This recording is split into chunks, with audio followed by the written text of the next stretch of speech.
নমস্কার বন্ধুরা, আজ আমি আপনাদের কাছে চলে এসেছি একটা রেসিপি নিয়ে, যা নাকি খুবই সুস্বাদু, হেলদি ও কম মশলা। যা হচ্ছে ব্রোকলি দিয়ে, টমেটো দিয়ে, সর্ষে বাটা দিয়ে চিংড়ি ভাপা। খেয়ে দেখুন, খুবই হেলদি, মশলা ছাড়া রেসিপি। আমি এখানে একটা ব্রোকলি নিয়ে নিয়েছি, তার থেকে 7-8 কোয়া আমি খুলে নেব। আর চিংড়ি নারকেল কোড়া আছে 50 গ্রাম। আর 500 চিংড়ি হলুদ নুন মাখিয়ে হালকা একটু ভেজে নিয়েছি, কারণ বড় চিংড়ি তো, না ভাজলে আমার একটু কেমন করে। আপনারা ইচ্ছা করলে এতে মানে কাঁচা দিতে পারেন। আর এদিকে নারকেল কুড়াতে আমি একটু কালো জিরে মিশিয়ে দিলাম, 1/2 চামচ মতন।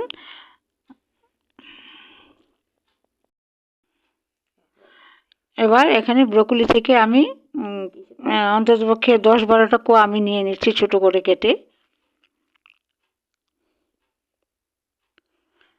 হয়ে গেছে এটা। আর পরে এখানে 6টা কাঁচা লঙ্কা আমি চিড়ে নিচ্ছি। আর টমেটো, একটা বড় মাপের একটা টমেটোকে ছোট করে টুকরো টুকরো করে রাখছি আর কি।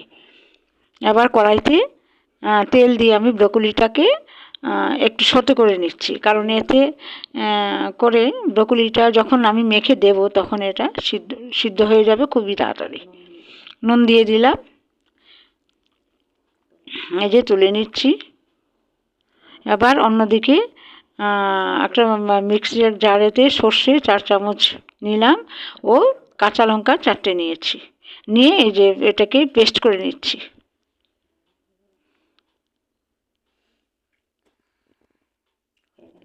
হয়ে গেল পেস্ট। এবার সব কিছুর সাথে মিশিয়ে নেব এটাকে।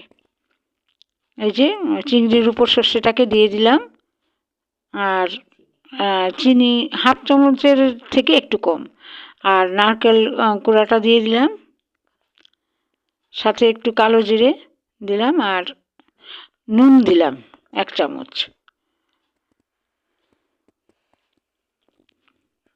দিয়ে এবার সর্ষের তেলটা দিয়ে দিলাম উপরে, 1/2 কাপ মতো তেল আমি দিলাম।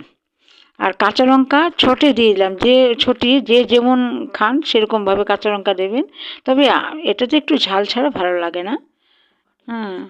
এবার বাটিটাতে মেখে নিচ্ছি আমি এটা দিয়ে।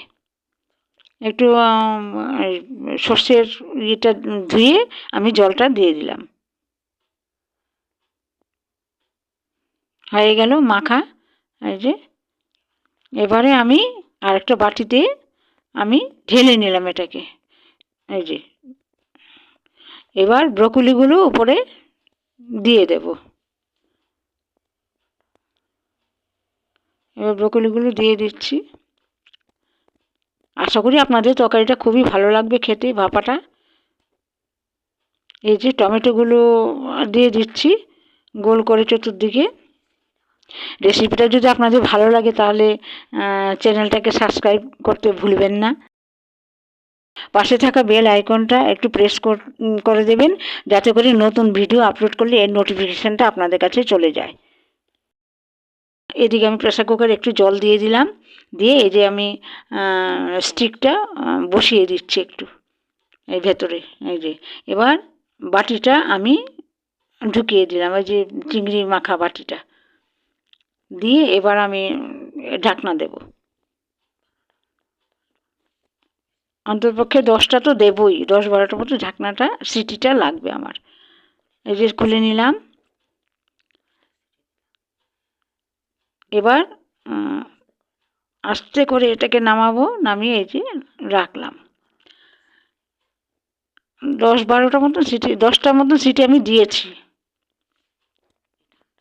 এবার ঠান্ডা হয়ে যাওয়ার পর এটাকে খুললাম, দেখুন, বাহ, সিদ্ধ হয়ে গেছে সবটা। এবার সার্ভ করার পালা। দেখুন, হ্যাঁ, সবটাই হয়ে গেছে।